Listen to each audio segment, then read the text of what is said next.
Newcastle Liverpool, what a game. I've got a few thoughts on this one. Let's start at the beginning. I heard all sorts. I heard all sorts of shouts during this game, man. So I watched the game, right? And I thought tactically, well, even forget tactically, I just thought from an effort point of view, is that it was that classic kind of, St. James's Park atmosphere, all the players were up for it. And again, I thought, can you not do this for 100 minutes? Like, can you actually keep up this pressure? Every time Salah got the ball, he was getting harassed. Joe Linton, Grimrash were throwing their lives into it. Brother, if I hit the clock, you'd think it was the 82nd minute, the way they were going on sometimes. Gordon and Trent, Gordon got to Trent early doors. Early doors. When he sprinted past him and he kind of, not clotheslined him, but kind of put his arm out and he went down. Again, that should have been the second yellow for him to get a red. Wait, hold on. You're skipping over some stuff.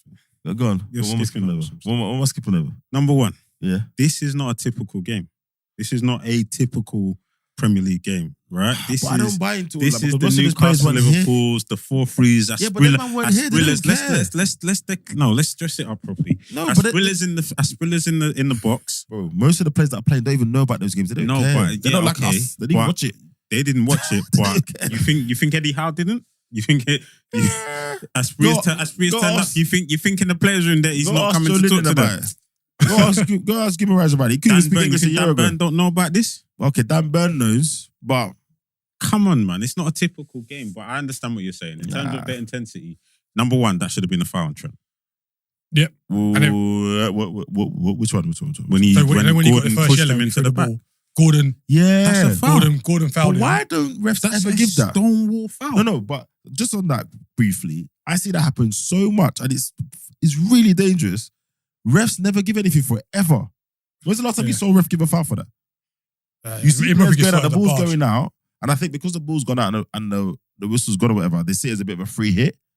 But it's not. He clatter a man into the balls or it was quite onto dangerous the bit that isn't grass. Who does? Someone done it and a player actually really got really hurt. I think he's got head into the a couple people. The advertising board. Yeah, it's a bad one. It should have been so it should have been a foul. It wasn't. He shouldn't have thrown the ball away because you know what's going to happen. Yeah, but when you throw the ball. In his defense, it takes time for those behaviours to unlearn. We've been I know. For kids, yeah. And then the incident that you mentioned, I don't think that was as bad as people make it out. Right. But it's a yellow. I don't think so. It is. I tell you what. All he did was just leave. I tell you what, Keith. I agree because at full speed, it's a yellow. I'm only saying that it's harsh because I've had the benefit of the replay. Right. That's my thing. So as a ref, if I'm seeing that fault, he should have given the yellow. He didn't want to send a man off in the first. What was that? Because I think I think he knew that he should have given Trent the foul. So I think he's giving him a bit of a reprieve. But even so, as a way of saying, even though I'm happy for the benefit of it, you can't overrule something because of you made a mistake. No, you can't. Earlier.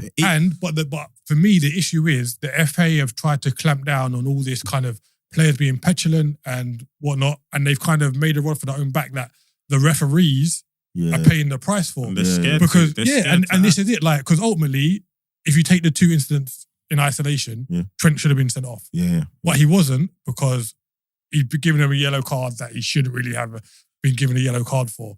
And like that same thing happened with Tomiyasu against Crystal Palace. Yeah. Like, you don't want to see players get sent off for those first 10 minutes. Does he do it?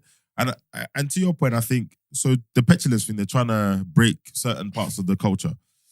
They got to do the same with refs because we all know there's a couple of things that are embedded in the culture. One of those is that, it's early in the game, don't want to ruin it. No, bro. Yeah. If it's 2 yellows, whether it's 3 minutes or it's 80 minutes, give them the 2 yellows. And then secondly, the whole thing of inside the box, outside the box. Do you know what I mean? Oh, that's not enough for a penalty. Listen, if it's a foul, it's a pen. Because I know if you did that to me outside the box, I'm getting a free kick. Yeah. So give me a... So I think there's little things with the refereeing culture that they do need to break, and they haven't done so properly yet. Yeah. So I think the ref bottled it. He had a shocking first 20 minutes. Man. Yeah, he bottled it. He proper bottled it. And I also think that thing with how quickly he gave Van Dijk the red as well, I reckon. And the whole thing with the time wasting, they put more balls around the pitch. Yeah. So like, I don't understand. Like, if someone throws the ball away, there's the ball ready there anyway. So it's not like, but it's more the act of doing it. Like stop doing it, and that's one of those things. Yeah. When you kick ball, there's no excuse for it, bro. You just shouldn't do it. It's like slapping the ball down. You remember? And then they started giving yellow cards for that. No one does that anymore. Yeah. So over time, people will stop doing it. But yeah, on the game, like the first 20 minutes, like Newcastle were at us. Trent obviously made a mistake for the goal, and then obviously Van Dijk, whatever, they gave a red regardless, whether you think it's a red or not. But wait, step back. So you see, yes, miscontrol from Trent. It's mad, right? Was there adequate cover, recovery, or was it just one of those mistakes? No one was catching. No one was catching. Yeah, no one was catching. I just want to check because it's just so easy. You see Trent now, yeah? You see Trent Gomez. Anything they do, it's just straight narrative. It was one of those. It was the same as Saka. Yeah, I was about to say that. Literally the same thing. You don't expect it, innit?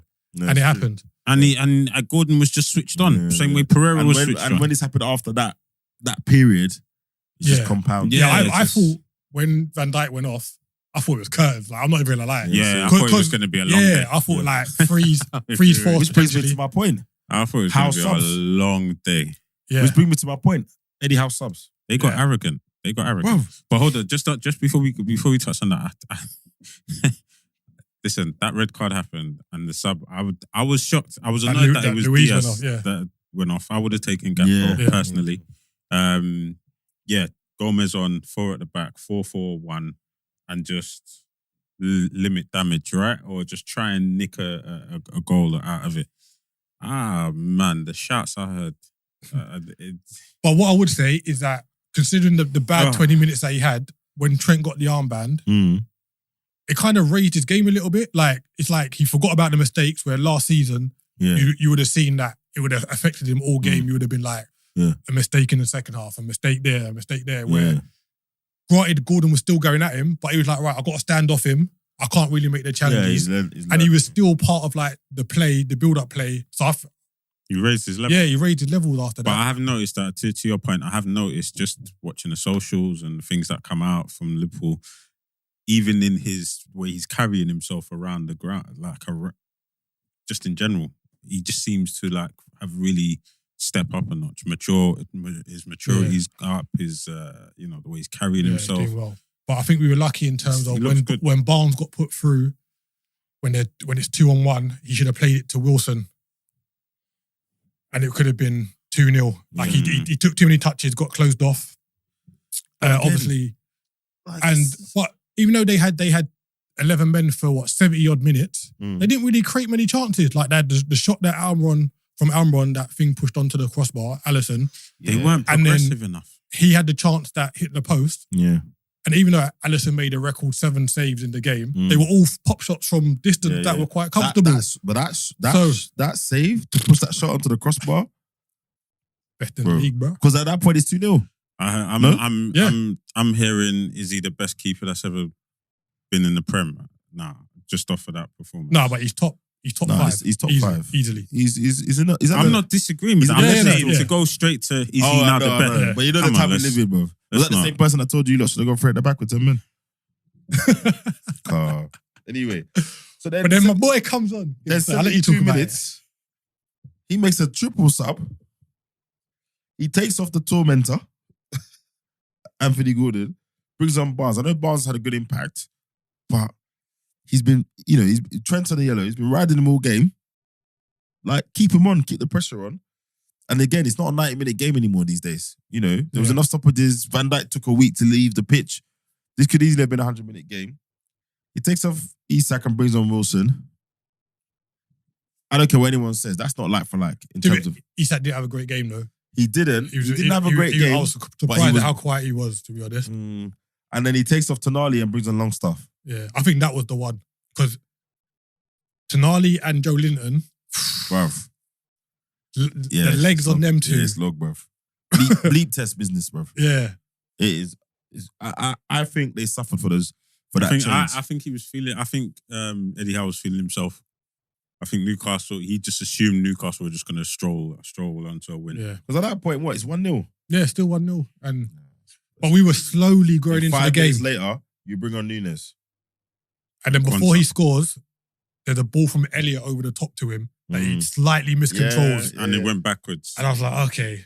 And I don't want to make this I don't want to make this just about that Eddie's Howe's subs weakened him. But I guess the point I'm making is Klopp would have weakened before the subs. Well, no, they were, but Klopp, whatever Klopp does, that's been aided and abetted by however your subs have been balanced the team. Do you know what I mean? Because Klopp was always going to do that, and maybe they still score the goals anyway. But I don't know. I'm not a big fan of those triple subs at once anyway. And when the players you were taking off and players you're bringing on, I don't think they're there yet for that. I don't think Newcastle are there yet for that. Yeah, it wasn't very like for like. You can't legislate for those finishes. Like that first finish. Yeah, a bit fortunate that it came off Burn twice, didn't it? Like, Burn went to control it. Yeah. He kind of flicked it behind himself, and it came off his back. Yeah. That part. That's poor defending. Yeah. Like, he should have. But when the ball is at his feet, and I was nervous. I'm not gonna lie. I didn't say. I was like, I was just please hit the target. Just please hit the target. I just thought it's Núñez, and then he slapped us like. But he did well with that finish. Yeah, I bet it's tremendous. It was the only place he could put it. Yeah. Literally. It was the only place he could put it. No. He done well with that finish. Never mind just hit the target. He needs to be starting the next game. Bro, he's got to start the next game. Against us? Wait, not us. No, Villa. He's got to start the next game. Yeah. We'll see. The problem he causes centre-backs is long. No one else on your team does that. Do you know who I'm a bit worried about? Endo. Why? He's not quick enough. I'm not. Like, he did get ghosted past a few times on Sunday, but again, it's early for him, innit? Like, no, and I get that. Probably that's more brain than body. Yes, this is what I was going to get to. If this is still happening in like November, then I'll be like, I think he obviously, because he said it himself after the first game, coming on the sub, he said the tempo was quick. So he hasn't played with 11 men. He's only 20 minutes. He's only had what? A week and a half of training. Yeah. Right? Yeah. So cool. I just if he looks like this for a few more games, but in terms of like, I think he needs 3-4 months. A bit slow to get to in terms of marking your man or like you said, getting ghosted by it. Then I think you got to give I think he needs 20 minutes on Sunday. He played for 11 men. Other than that, he's played with 10 men on his team. No, I get that. I'm not saying, oh my God, it's a failure. I'm just saying. No, yeah. And I'm a little like, that looks a little worrying. You'd blood him in slowly, innit? Because but we don't have that. We don't have the benefit of that, the winner, I don't think I celebrated a goal that wild in a while. I'm not going to lie.